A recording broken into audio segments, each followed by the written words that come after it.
Bismillahirrahmanirrahim. Assalamualaikum warahmatullahi wabarakatuh.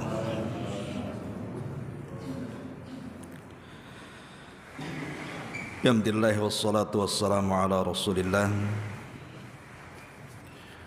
wa ala alihi wa sahbihi wa mawalah wa la hawla wa la quwata illa billahi wa ba'du. Alhamdulillah, di pagi ini setelah melaksanakan kewajiban Allah Subhanahu wa taala, salat subuh berjamaah, tidak ada sesuatu yang lebih mulia setelahnya dibandingkan menuntut ilmu. Salawat dan juga salam tetap kita hadiahkan kepada Rasul kita, Nabi besar Muhammad sallallahu alaihi wa ala alihi wasallam. Ada sebuah riwayat dari Atha. Dia mengatakan, dakhaltu ana wa Ubaid ibn Umair ala Aisyah radhiyallahu anha. Kata Atha, aku masuk bersama Ubaid ibn Umair kepada Aisyah radhiyallahu anha. Faqalat, maka Aisyah mengatakan di Ubaid ibn Umair, dia mengatakan, qad ana laka an tazurana. Faqala aqulu ya ummah kama qala al-awwal zur ghibban tazdad hubban. Kata Aisyah radhiyallahu anha, dia mengatakan, sungguh kamu telah bersikap baik dengan datang kepadaku. Maka berkatalah Ubaid kepada Aisyah radhiyallahu anha, aku katakan kepadamu wahai ibunda tercinta, sebagaimana orang dulu pernah mengatakan, jarang-jaranglah berkunjung karena itu akan menanamkan kecintaan.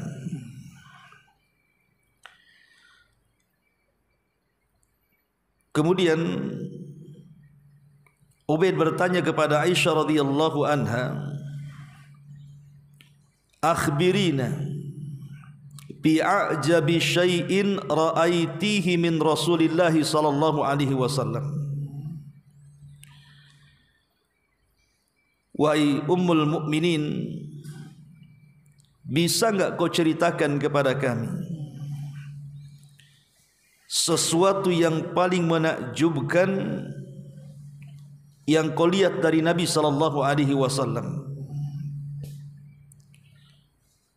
Fasakatat, maka Aisyah radhiyallahu anha pun terdiam. Thumma qalat, kemudian dia mengatakan, lamma kana lailatun minal layali. Kata Aisyah radhiyallahu anha,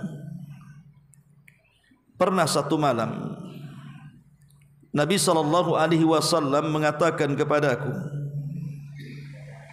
ya Aisyah,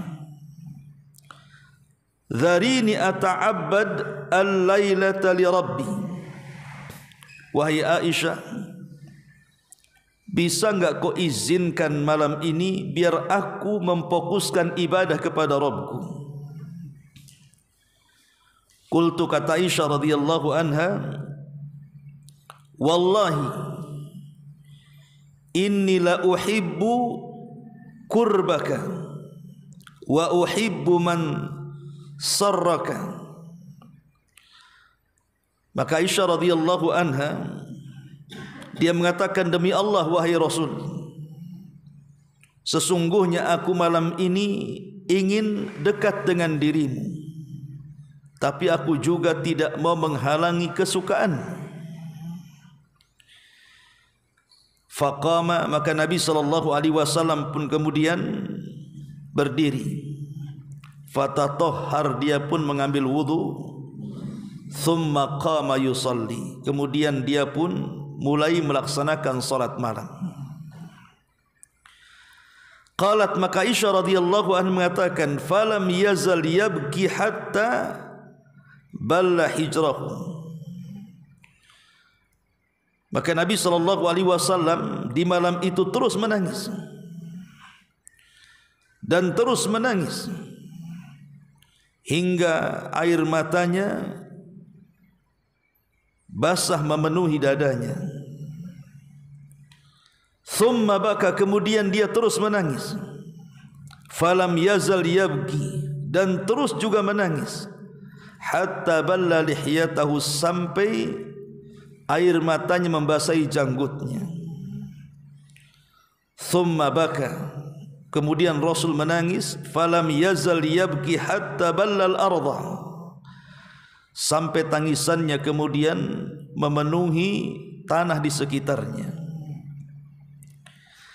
Faja'a Bilal yu'adzinuhu bis-salati, maka ketika Bilal datang kemudian untuk mengumandangkan azan subuh, falamma ra'ahu yabki, tatkala Bilal melihat Nabi SAW menangis, qala, maka Bilal mengatakan, ya Rasulullah, lima tabki wa qad ghafarallahu laka ma taqaddama wa ma ta'akhkhar. Kenapa engkau menangis wahai Rasul? Bukankah Allah telah mengampuni dosamu yang telah, yang sedang dan yang akan datang? Qala, maka Nabi SAW mengatakan, afala akunu abdan syakura. Ya Bilal, salahkah aku menjadi hamba yang bersyukur? Laqad nazalat alayya al-lailata ayah wailun liman qara'aha wa lam yatadabbaraha.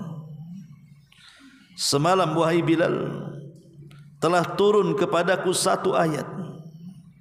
Celaka bagi orang-orang yang membaca ayat ini tapi tidak mau merenungkannya.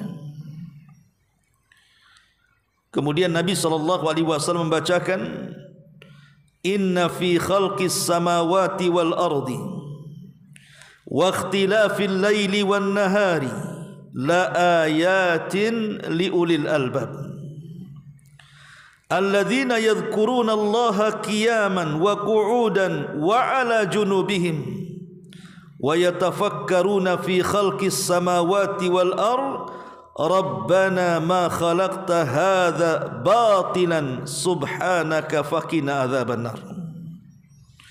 Sesungguhnya dalam penciptaan langit dan bumi itu dan silih bergantinya malam dan siang itu terdapat tanda-tanda bagi orang-orang yang berakal.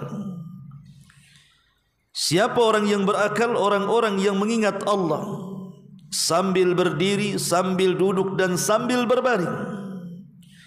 Dan mereka memikirkan tentang penciptaan langit dan juga bumi. Kemudian mereka mengatakan, ya Rabb kami, tidaklah engkau menciptakan ini dengan sia-sia.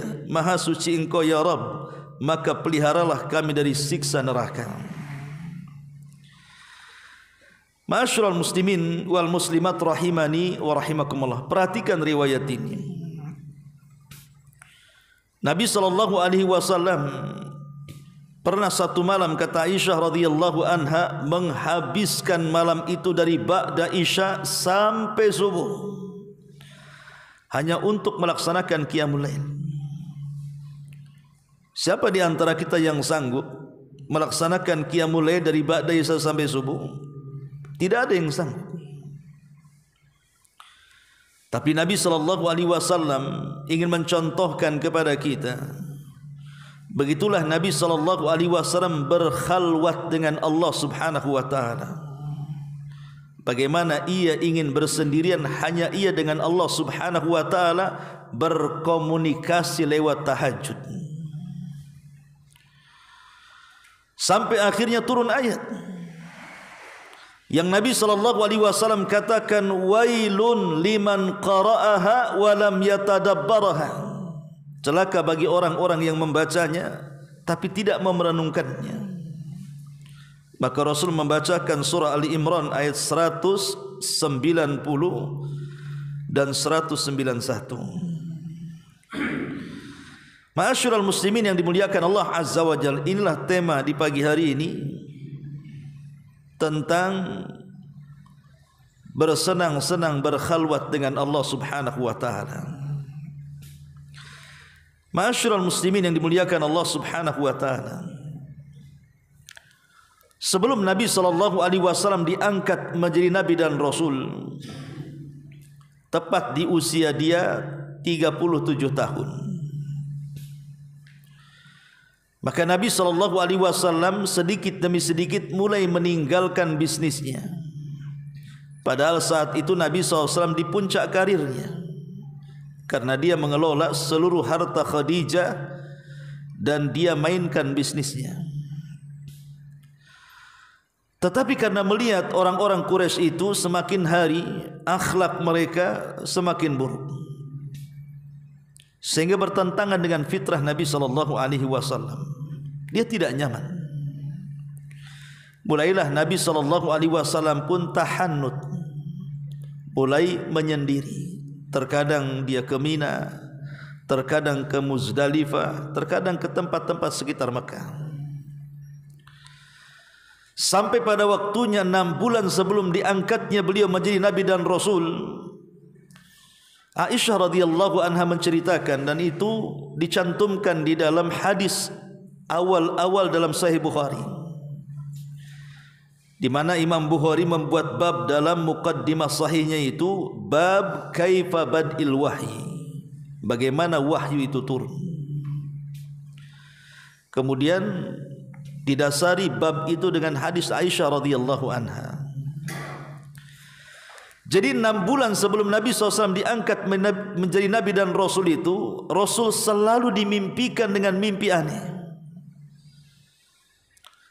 Dalam riwayat, mimpinya itu seperti falak subuh, seolah-olah semua yang dimimpikan Nabi SAW itu menjadi sebuah kenyataan. Dan mimpinya seorang Nabi itu wahyu. Lain kalau mimpi kita ya, mimpi kita wangsit. Kalau mimpi Nabi SAW wahyu. Lah dalam mimpinya itu Nabi SAW diarahkan untuk datang ke sebuah gua dan akan diperjumpakan dengan sosok tertentu yang akan mengatakan sesuatu. Jadi pertemuan Nabi SAW di Gua Hira bersama Jibril itu sudah dimimpikan. Makanya ketika ketemu juga tidak kaget. Maka Nabi SAW mulailah kemudian mengikuti alur mimpinya. Dia pun kemudian di usia tepat 40 tahun, di bulan Ramadan, dia pamitan dengan istrinya Khadijah, membawa perbekalan cukup 1 bulan, berangkat dia. Dia mengikuti alur mimpinya. Menuju mana? Menuju gua. Dan gua itu disebut Gua Hira. Anda yang pernah umrah tahulah. Ketika Nabi SAW kemudian di dalam gua itulah, maka Rasul menghabiskan hari-harinya untuk tafakkur. Karena di saat itu belum ada syariat yang mensyariatkan Rasul untuk melakukan ibadah. Diangkat jadi Nabi aja belum. Jadi Nabi SAW beribadah itu mengikuti fitrahnya, tafakkur, memikirkan kondisi orang-orang Quraisy itu semakin hari semakin jauh dari norma-norma kebaikan. Lah ketika Nabi SAW sudah 20 hari lewat dalam gua itu, tepat di 10 akhir Ramadan, atau lebih tepatnya lagi di tanggal-tanggal ganjil, disinilah Nabi SAW kedatangan Jibril alaihi salam dalam bentuk yang sangat indah sekali, menyerupai manusia. Karena ingat Jibril ini kalau mendatangi Nabi SAW biasanya dia akan menyerupai seorang sahabat namanya Dihyatul Kalbi. Itu sahabat paling ganteng dari sahabat orang-orang muhajirin. Dalam biografinya Dihyah itu, dia kalau safar ke Syam untuk berniaga, saking gantengnya wanita-wanita Syam itu tidak pernah berkedip melihatnya. Maknanya apa? Kenapa Jibril menyerupai Dihyah? Supaya tidak menakutkan. Dan Nabi SAW enjoy bertemu dengan dia. Makanya dia selalu menyerupai Dihyatul Kalbi. Sampai Aisyah radhiyallahu anha pernah salah paham. Ketika setelah perang Ahzab menang kaum muslimin, kemudian Nabi SAW langsung melepaskan baju besinya kemudian mandi.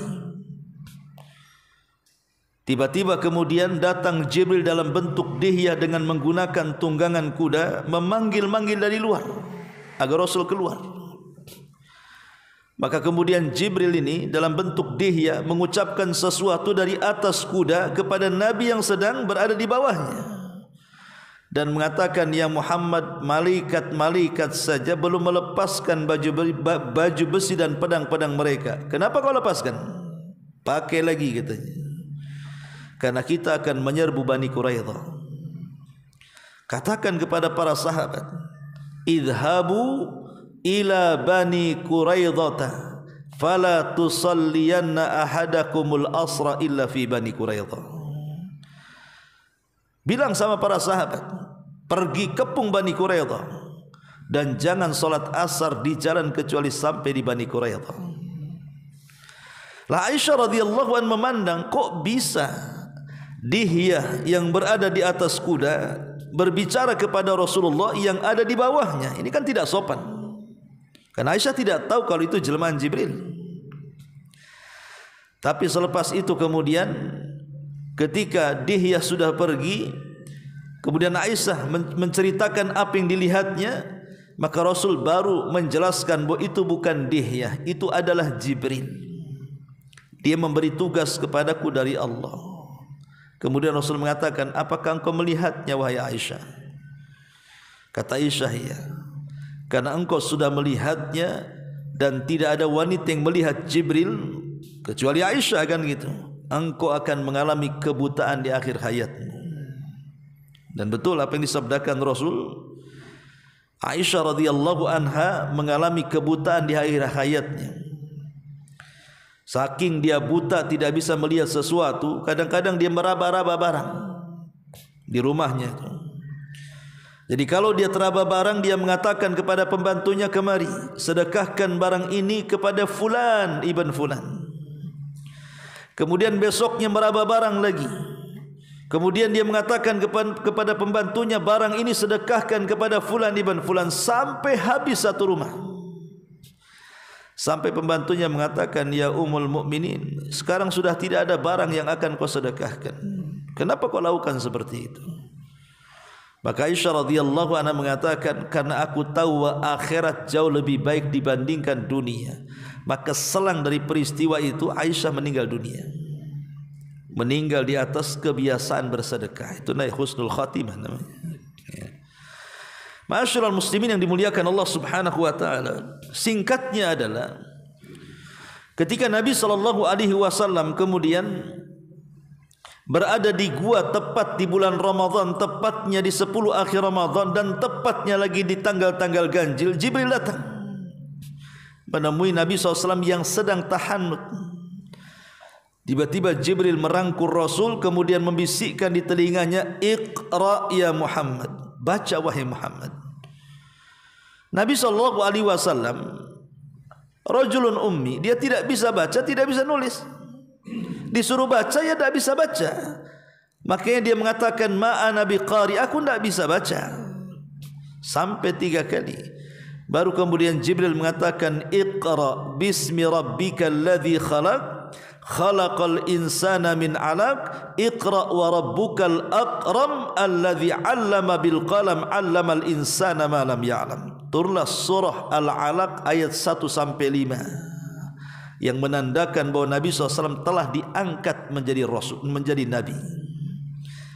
Baru 6 bulan setelah peristiwa ini, Baru kemudian turun surah Al-Mudassir, sama juga ayat 1 sampai 5. Kemudian Rasul didaulat menjadi Rasul. Makanya para ulama sejarah mengatakan nubbi'a bil alaki wa ursila bil mudaththiri.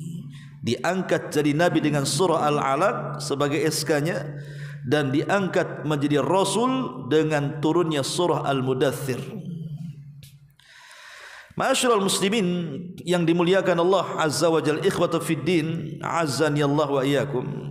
Jadi lihat di sini Nabi SAW mencontohkan kepada kita, sebelum diangkat jadi Nabi saja Rasul biasa tafakur, biasa tahannud, ibadah rahasia yang tidak ada yang tahu kecuali dia dengan Allah Subhanahu wa ta'ala. Dan ini harus kita lakukan ikhwan.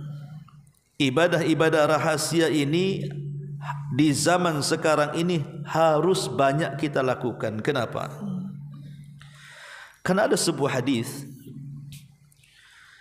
Nabi SAW mengatakan, kata Nabi SAW, la'a'lamanna aqwaman min ummati ya'tuna yawmal qiyamati bihasanati amthali jibali tihamati bayda fayaj'aluha Allah haba'an manthura. Kata Nabi SAW, aku akan beritahu kepada kalian tentang sebuah kaum yang mereka datang pada hari kiamat menghadap Allah membawa pahala sebesar gunung Tihama. Tetapi pahala itu tiba-tiba dihancurkan oleh Allah sehingga tidak tersisa. Maka Thauban yang meriwayatkan hadis ini mengatakan, ya Rasulullah, sifhum lana. Rasul, sifatkan siapa kaum itu, alla nakuna minhum, supaya kami tidak seperti mereka. Kan sayang dia datang kepada Allah Subhanahu wa ta'ala membawa pahala sebesar gunung Tihama, tiba-tiba pahala itu dihancurkan. Kan sayang namanya. Makanya kemudian Thauban ketakutan mengatakan, sifhum lana ya Rasulullah, sifatkan mereka kepada kami wahai Rasul, alla nakuna minhum, supaya kami tidak seperti mereka. Kemudian Nabi SAW mengatakan, amma innahum ikhwanukum wa min jildatikum, mereka itu saudara-saudara kalian juga, sekulit dengan kalian juga. Wa ya'khuduna minal laili ma ta'khudun, mereka juga salat malam sama dengan kalian salat malam. Walakinnahum, akan tetapi mereka adalah aqwamun idza khalau bimaharimillahi tahaquha, kata Rasul. Mereka sebuah kaum yang kalau sedang bersendirian tidak ada yang tahu mereka bermaksiat kepada Allah Subhanahu wa ta'ala. Dari sini kita tahu bahaya orang yang bermaksiat yang tidak ada yang tahu kecuali Allah Subhanahu wa ta'ala. Itu namanya maksiat sirriyah, maksiat yang tidak terang-terangan. Ini bahaya sekali. Karena lihat hadis ini, yang menghancurkan pahala sebesar gunung Tihama itu adalah maksiat yang dilakukan tidak terang-terangan. Dan hari ini kita ini kadang-kadang maksiat itu justru double, yang tidak terang-terangan dilakukan, yang terang-terangan juga makin merajalela. Contoh umpamanya barang di hadapan saya ini, saya kira antum pasti punya semua yang namanya handphone itu. Sekarang pakai para pengemis saja punya iPhone, transfer sekarang ini ya. Jadi handphone ini ikhwatu fiddin, ini barang bahaya. Terkadang ketika kita bersendirian kan, kira-kira apa yang antum tonton di handphone itu? Apakah antum baca makalah atau mendengarkan kajian sunnah, atau apa yang antum tonton di situ? Antum tonton TikTok, atau antum pemain TikTok di situ? Di handphone ini segala ada ikhwatu fiddin. Ada yang hobinya nonton film, pemain di situ. Habis satu hari dia nonton film. Ya di situ aurat perempuan dia terbuka kan gitu. Di situ juga ada permainan-permainan. Handphone ini kalau tidak disaring isinya maksiat kepada Allah Subhanahu wa taala, dan kita ini melakukannya tidak terang-terangan kan? Karena masing-masing punya handphone. Tidak ada zaman sekarang ini orang yang melihat handphone kawannya, karena masing-masing orang punya handphone. Sehingga kita bahkan mungkin di sebelah kita main handphone, kita tidak tahu dia sedang nonton apa, karena kita sibuk dengan tontonan kita juga. Itu masalahnya. Lah kalau setiap hari kita memandang aurat di dalam handphone ini, entah yang ada di YouTube, yang ada di Google, yang di manalah aplikasi handphone ini, entah mungkin itu berseliweran dalam bentuk iklan dan yang lainnya, tapi kan kita tertatap di situ, dan itu sebuah dosa. Sementara Nabi SAW mengatakan di sini, nanti pada hari kiamat ada sebuah kaum yang datang kepada Allah membawa sebesar gunung Tihamah, tapi Allah hancurkan pahala itu. Kenapa? Karena apabila mereka sedang bersendirian, mereka pun bermaksiat kepada Allah Subhanahu wa taala. Makanya kenapa malam hari itu kita disuruh berlindung coba? Karena banyak kemaksiatan itu terjadi di malam hari. Ada orang di siang hari enggak kepikiran maksiat, tapi kalau sudah datang malam kok pengen maksiat ya. Lah sehingga solusinya kata para ulama, supaya pahala kita tidak habis, maka lakukan juga amalan yang tidak terang-terangan, yang tidak ada yang tahu kecuali kita dengan Allah Subhanahu wa taala. Jadi kalau seandainya satu hari ini kita melakukan dosa sirriyah, dosa yang tidak ada yang tahu kecuali dengan Allah, mungkin 2, 3 sampai 5 kali, maka lakukan ibadah juga yang tidak terang-terangan dengan jumlah yang sama, supaya balance maksudnya. Kenapa demikian? Karena Nabi SAW mengatakan, innal hasanat yudhibnas sayyiat, karena kebaikan-kebaikan itu bisa menghapuskan keburukan. Apalagi kemudian rahmat Allah Subhanahu wa taala itu lebih luas dibandingkan kemurkaannya. Maknanya begini, kalau seandainya kita melakukan kemaksiatan kepada Allah Subhanahu wa taala, berarti ini sebab turunnya azab. Tapi kalau kita melaksanakan amal saleh kebaikan, maka ini sebab turunnya rahmat.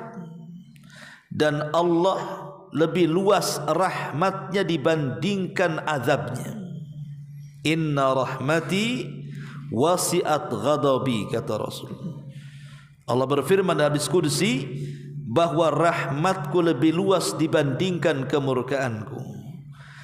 Atau lebih jelas lagi yang ingin saya katakan, kalau kita ini bermaksiat tidak terang-terangan, hanya tahu kita dengan Allah saja, kemudian kita imbangi dengan ibadah sirriyah, ibadah tidak terang-terangan, sama yang tahu hanya Allah saja, mudah-mudahan dengan rahmat yang Allah anugerahkan dari amalan yang tidak terang-terangan itu bisa meliputi kemurkaan Allah yang diakibatkan dari maksiat yang tidak terang-terangan. Itu maksudnya ya. Makanya di zaman sekarang ini sangat penting ibadah yang tidak terang-terangan itu. Bagaimana caranya kita beribadah supaya orang tidak tahu? Sebelum itu saya akan jelaskan beberapa hadis yang sangat penting yang berkaitan dengan bab ini. Nabi SAW mengatakan dalam sebuah hadis yang dikeluarkan Imam Muslim, innallaha yuhibbul abdal khafi, sesungguhnya Allah itu cinta dengan seorang hamba yang menyembunyikan amalannya. Jadi menyembunyikan amalan itu, di mana tidak ada yang tahu, cukuplah kita dengan Allah Subhanahu wa taala saja. Itu mendatangkan kecintaan kepada kita dari Allah Subhanahu wa taala, ikhwan. Dan itu keistimewaan yang luar biasa. Kalau kita mencintai Allah, belum tentu Allah cinta dengan kita. Tapi kalau Allah cinta dengan kita, sudah barang tentu kita cinta dengan Allah. Lalu apa manfaatnya coba Allah cinta dengan kita ini? Nabi SAW mengatakan, innallaha idza ahabba abdan nadahu Jibril. Allah itu kalau suka dengan seorang hamba, maka dia akan perintahkan Jibril untuk datang menghadapnya. Kemudian Allah Subhanahu wa taala akan mengatakan di hadapan Jibril, ya Jibril, innallaha yuhibbu fulanan fahibbahu. Jibril, Allah suka dengan si fulan, maka kau harus suka juga dengan dia. Maka Jibril pun menyukai orang yang disukai Allah. Cukup sampai di sini? Tidak. Jibril akan memanggil seluruh malaikat-malaikat Allah dimanapun berada dan mengatakan, ya malaikat Allah, innallaha yuhibbu fulanan fahibbuhu. Hei malaikat-malaikat Allah, karena Jibril ini kan ketuanya, pemimpinnya. Dia berhak mengatur malaikat-malaikat di bawahnya.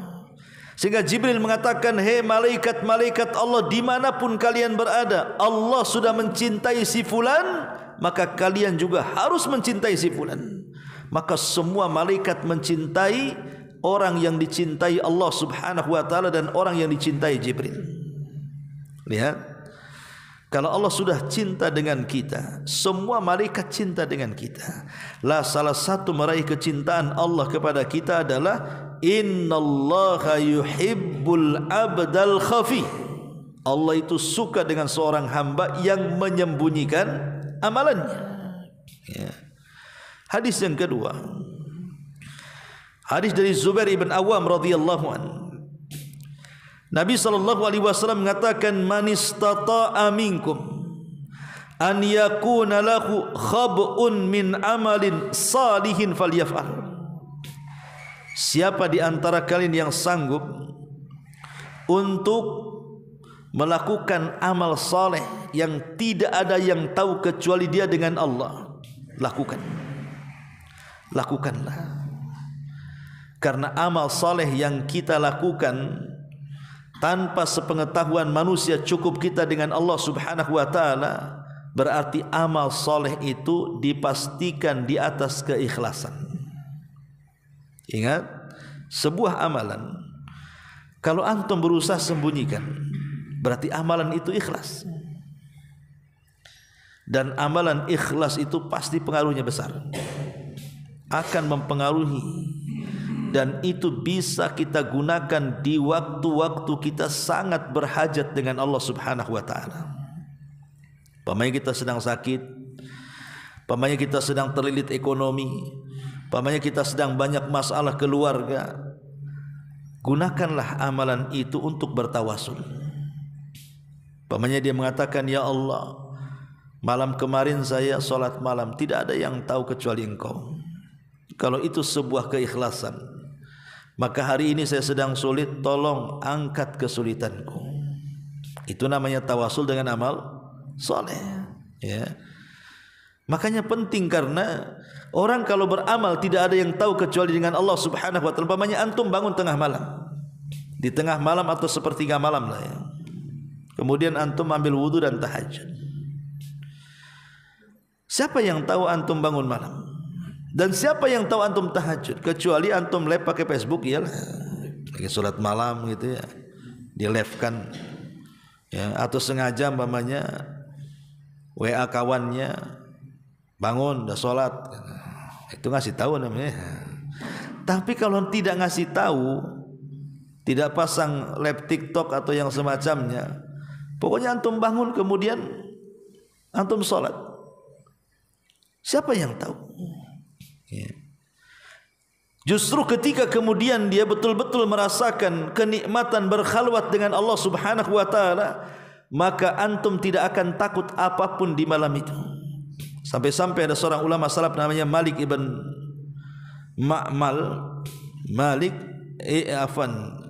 Malik ibn Mughaffal rahimahullahu taala, dia sedang duduk di rumahnya sendirian, tidak ada orang di malam hari. Tiba-tiba dikatakan ada orang yang datang dan mengatakan kepada Malik ibn Mughaffal ini, ala tastaukhis, kenapa kau tidak takut di kegelapan ini sendirian? Maka jawaban dia, bagaimana mungkin aku akan takut sementara aku sedang berdua-duaan dengan Allah Subhanahu wa taala?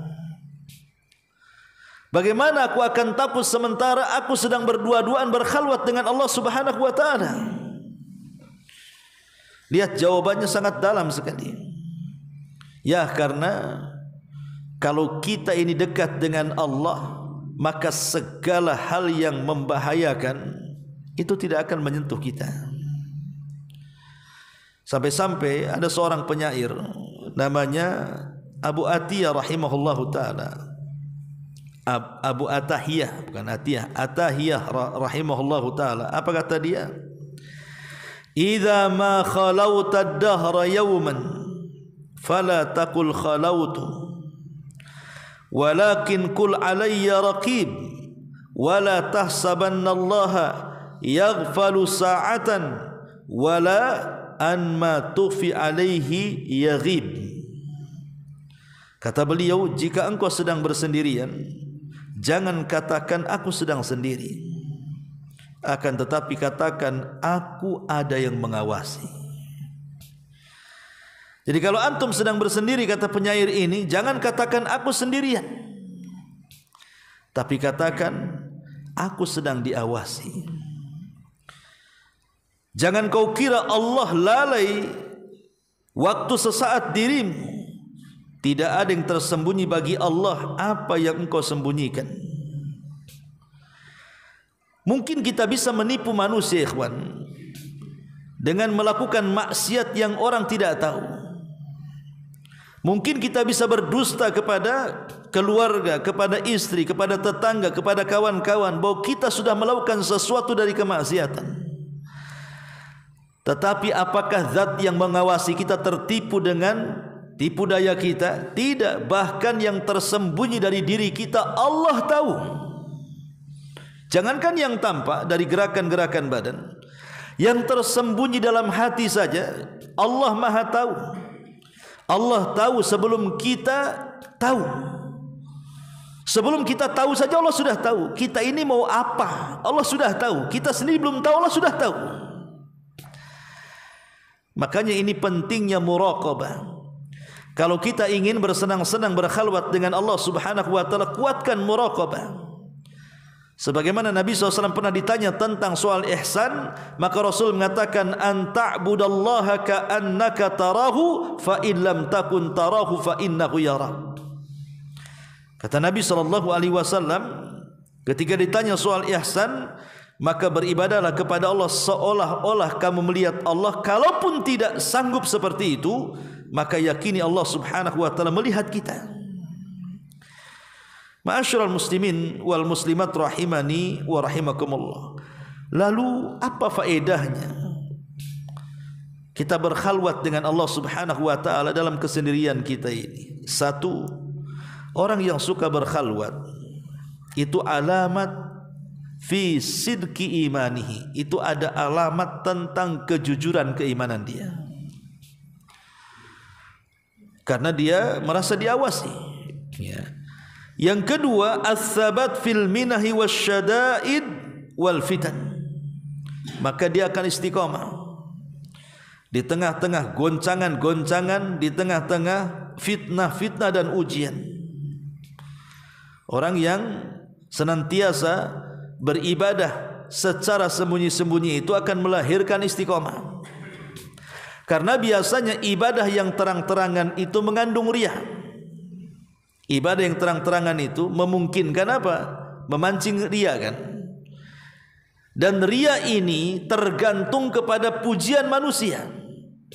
Kalau pujiannya panjang lebar, kiri kanan atas bawah, mungkin dia makin semangat tuh. Tapi kalau pujiannya pendek gitu ya, tak menarik, berhenti dia beramal. Orang ria ini dia rajin beramal itu sesuai dengan pujian dia. Kalau ada pujian, lanjut istiqomah. Kalau tak ada pujian, buat apa juga kan gitu. Karena dia beramal bukan karena Allah, dia beramal kepada manusia.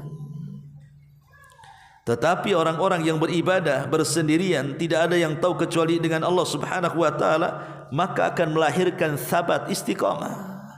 Karena dia tidak peduli, sudah terbiasa ibadah sendiri. Mau dilihat, mau tidak dilihat, mau didengar, mau tidak didengar, enggak ada urusan. Yang jelas saya hanya beribadah kepada Allah Subhanahu wa taala. Lahirlah istiqamah. Kemudian yang ketiga, ab'ad minar riya'i was sum'ah. Tadi saya sudah jelaskan, ibadah yang dilakukan yang tidak ada yang tahu kecuali kita dengan Allah itu akan terjauh dari sifat riya dan juga sifat sum'ah. Bahkan lebih daripada itu, aktsaru ajran wa a'dhamu athara, akan mendapatkan banyak pahala dan pengaruh besar dalam kepribadiannya. Karena orang yang beribadah bersendirian itu, saya katakan di awal, secara otomatis menunjukkan tanda ikhlas dia. Makanya pahalanya besar. Ya, karena dia harus melawan apa? Melawan riya, melawan sum'ah, melawan malas dan begitu seterusnya kan itu. Kemudian juga salahul qalbi, hatinya akan bersih, terbebas dari segala kesyirikan, terutama syirkul asghar tadi. Bahkan Allah Subhanahu wa taala akan memuji orang-orang yang seperti ini, sebagaimana Allah Subhanahu wa taala di banyak Al-Qur'an menjelaskan bagaimana ibadah-ibadah yang tidak terang-terangan itu luar biasa pahalanya, luar biasa besar. Contoh umpamanya Nabi SAW ketika bicara soal sepertiga malam akhir, Nabi mengatakan, yanzilu rabbuna ila sama'id dunya fi kulli thuluthil lailil akhir wa dzalika kulla lailatin. Allah itu turun ke langit dunia, dan itu di sepertiga malam akhir, dan itu setiap malam. Bukan sebulan sekali, setiap malam Allah itu turun. Untuk apa Allah turun ke langit dunia coba? Untuk menawarkan kepada kita hamba-hambanya, mengundang kita lah sepertiga malam. Allah mengundang kita setiap sepertiga malam. Kemudian setelah mengundang, Allah tawarkan, man yad'uni fa astajibalah, siapa yang berdoa di waktu itu kukabulkan. Wa man yas'aluni fa utiya, siapa yang minta ku kasih. Wa man yastaghfiruni fa aghfirlah, siapa yang minta ampun ku ampuni. Coba bayangkan, setiap malam kita diundang. Di sepertiga malam, setelah diundang, Allah kasih 3 perkara lagi. Sekaya-kayanya manusia, ikhwan, tidak bisa menawarkan kekuasaan dan kekayaannya seperti yang Allah tawarkan. Setiap hari masalahnya, setiap sepertiga malam dia mengatakan, siapa yang minta aku kasih, siapa minta aku kasih. Padahal yang minta itu kalau satu dunia dikumpulkan, semua minta, pasti permintaannya berbeda. Tapi Allah sanggup memberikannya. Tapi nampaknya undangan Allah itu kurang tertarik kita ini. Kalau saya buat analogi seperti ini, umpamanya ada seseorang itu ajudan wali kota, ataupun ya lebih di atas itu, provinsi lah, gubernur. Pak Gubernur itu dari Jakarta mau pulang ke Tanjung Pinang. Kemudian antum selaku pegawai bawahannya ditelepon, pesawat datang jam 3 malam, tolong jemput. Jemput gak tuh? Jemput lah, kalau gak dipecat dia nanti. Tetapi yang ingin saya katakan, pasti orang ini sebelum menjemput pimpinannya itu pasti akan mobilnya dicuci dulu. Nggak mungkin nggak dicuci, ya kan? Kemudian pakaiannya pun rapi. Kalau bisa 1 jam sebelumnya sudah di bandara, kan begitu ya? Ada protokolnya lagi.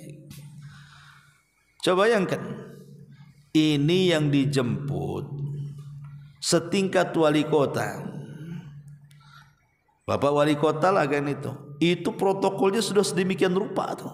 1 jam sebelumnya sudah siap. Kemudian dikawal kepolisian. Kemudian pakaiannya harus rapi, harus wangi, mandi dulu kalau bisa. 1 jam sebelumnya udah sibuk berangkat, takut kempes di jalan. Lah kok bisa kita ini kepada makhluk sedemikian rupa coba? Tapi Allah Subhanahu wa taala datang sepertiga malam akhir, ya tak ada juga yang bangun. Tak tertarik dengan undangan Allah. Jemputan Allah tidak tertarik. Padahal dia yang menciptakan wali kota, dia yang menciptakan gubernur, dia yang menciptakan menteri, dia yang menciptakan presiden. Lah ini namanya apa? Kalau dalam bahasa Quran itu disebut tatfif namanya. Tatfif itu bukan hanya curang dalam timbangan, mengurang-urang takaran, mengurang-urang timbangan, mengurang-urang meteran, curang dalam dagang. Tatfif juga itu masuk kepada semua bab, termasuk ini. Mengurang-urang hak Allah dan melebihkan hak makhluk. Ya. Ini kan namanya mengurang hak Allah dikurangi, hak makhluk diangkat. Kalau jemput pemimpin saja Masya Allah kan gitu. Jemput Allah sepertiga malam akhir, tak ada pun yang bangun. Bangun Ustaz, iya kencing tidur lagi. Ya karena kedinginan. Mati nase kata, tidur lagi dia. Ya. Ma'asyiral muslimin yang dimuliakan Allah Subhanahu wa taala. Lah contoh-contoh ibadatus sir itu ibadah yang sifatnya berkhalwat kita dengan Allah Subhanahu wa taala, seperti shadaqatus sir, sedekah. Contoh yang ringan sedekatus sir ini. Kalau antum sebagai penjual atau pembeli, anggaplah antum sebagai penjual, ada orang jual buah-buahan. Kemudian ada orang beli 1 kilo bang, duku, salak, atau jeruk atau apa kan gitu. Ketika antum timbang, antum tambah sedikit, pembeli tidak tahu kalau antum tambah. Lah tambahan yang sedikit itu disebut shadaqatu sir namanya. Kan pembeli tidak tahu kalau antum kasih lagi kan. Mana tahu, pekerjaan apapun kan bisa ditambah. Bisa ditambah. Mungkin tidak barangnya harganya dikurangi. Ya, yang biasa umpamanya harganya, umumnya umpamanya harga lemari ini anggaplah 1 juta. Adalah saya kasih 900 umpamanya kan. Berarti antum di bawah harga umum. Anggap saja yang 100 itu antum sedekahkan. Niatnya loh, niat, ada niat kan, sedekah harus ada niat. Bukan ingin menghancurkan bisnis lemari kawannya, tapi memang niat ingin sedekah tuh. Dan dia tidak tahu, disangka oh murah di situ, padahal dia sedang niat sedekah tuh. Itu namanya shadaqatus sir itu namanya. Makanya Nabi SAW mengatakan shadaqatus sir tudfi'u ghadaba rabbi. Sedekah yang diam-diam itu bisa meredam kemurkaan Allah Subhanahu wa taala. Maka itu contoh bagaimana supaya kita ini ingin berkhalwat dengan Allah di mana tidak ada yang tahu kecuali kita dengan Allah Subhanahu wa taala. Contohnya shadaqatus sir. Yang kedua, contoh yang kedua adalah salatul laili wan nawafil. Salat malam dan salat sunnah. Kenapa Nabi SAW melaksanakan salat wajib di masjid, tapi kalau salat sunnah dia pulang ke rumahnya? Kebanyakan salat sunnah yang dilakukan Rasul itu di rumah, jarang di masjid. Selain daripada jangan sampai kita jadikan rumah itu seperti kuburan. Kata Nabi SAW, la taj'alu buyutakum maqabir. Jangan kalian jadikan rumah-rumah kalian seperti kuburan. Artinya tidak ada orang yang ibadah di situ, maka gunakan sebagian ibadah kita di rumah kita. Lah ketika kemudian kita habis sholat wajib, kemudian pulang, antum sholat rawatib di rumah, siapa yang tahu? Kalau antum di masjid kan nampak itu kawannya sholat rawatib kan. Ya. Tapi kalau antum pulang sholat di rumah, nggak ada yang tahu. Tidak ada yang tahu antum sedang sholat. Kecuali kalau mungkin ada istrinya, antum masuk ke kamar kuncilah. Ya. Biar yang tahu hanya antum dengan Allah Azza wa Jalla saja. Itu contohnya. Atau yang lebih jelas lagi ya sholat malam tadi. Ya antum bangun sepertiga malam atau antum bangun di tengah malam. Karena Rasul juga biasanya beliau menghabiskan malam itu dua. Pertama separuh, pertama sepertiga. Jadi tidurnya Rasul itu habis isya dia tidur separuh malam, kemudian separuh malamnya dia bangun, dia habiskan sampai subuh untuk ibadah. Atau Rasul tambah 2/3-nya dia tidur, nanti sepertiga malamnya dia bangun dan dia habiskan ibadah untuk subuh. Itulah tidurnya Nabi. Ya, dan ini ibadah paling ikhlas. Makanya Allah mengatakan asyaddu wat'aw wa aqwa mukila. Jadi ibadah malam hari itu sangat berasa, ada pengaruhnya. Ya salah satunya tadi keikhlasan yang tidak didapat pada ibadah-ibadah yang ada di siang hari. Karena ibadah di siang hari itu kan sudah ramai orang, ditonton orang. Tapi kalau ibadah di malam hari, siapa yang nonton? Tidak ada. Makanya itu salah satu bentuk ibadah tusir. Ataupun yang ketiga, puasa. Puasa ini termasuk ibadah tusir. Kita bisa berkhalwat dengan Allah lewat puasa. Pamannya hari Senin atau hari Kamis nih, antum kumpul berjalan. Kalau antum tidak ngaku puasa, tidak ada orang tahu antum puasa. Karena puasa itu tidak ada tanda-tanda. Lain kalau orang sholat nampak takbiratul ihram sampai salam nampak kan itu ya. Kalau haji umroh jelas nampak juga. Bahkan sebelum haji selamatan dulu makin nampak lagi kan itu. Ya. Nanti sampai di bandara minta selfie pesawatnya nih Saudi Airlines katanya. Nanti sampai di pesawat dipoto pula makanannya. Nggak ada nasi goreng di sini katanya. Nanti sampai di sana foto sama unta lagi. Jadi nampaklah. Ataupun sedekah kan nampak ada hartanya. Bahkan dia upayakan harta yang disembunyikan tapi minta ditulis ya doa itu. Ya. Tapi kalau puasa ini kalau tidak ngomong nggak ada yang tahu. Coba apa tanda-tanda orang yang berpuasa itu? Tidak ada tanda-tandanya. Wah ada Ustaz tanda-tanda orang puasa. Suka ngeludah katanya. Tak siapa orang Sariawan juga suka ngeludah kan. Oh mungkin tengok mungkin lapar dia pegang perut kan ya. Orang mulas juga pegang perut kan itu ya. Tidak bisa. Tanda-tanda puasa orang yang berpuasa itu tidak ada tanda-tandanya. Orang puasa itu kalau kita ingin tahu dia puasa, ngaku saya puasa, baru tahu kamu puasa. Kalau enggak ngaku mana? Maka dahulu ada ulama salaf sampai keluarganya tidak tahu dia puasa selama 40 tahun. Ulama salaf bayangkan. Keluarganya tidak tahu, teman-temannya tidak tahu. Selama 40 tahun dia berpuasa. Caranya apa? Jadi dia dari rumah dibekali sama istrinya makanan. Ya. Kemudian makanan dibawa di tengah jalan disedekahkan kepada fakir miskin. Kemudian dia pulang maghrib. Kemudian makan malam. Itulah sebagai bukanya dan sahurnya. Dan itu dilakukan selama 40 tahun. Itu ulama salaf seperti itu.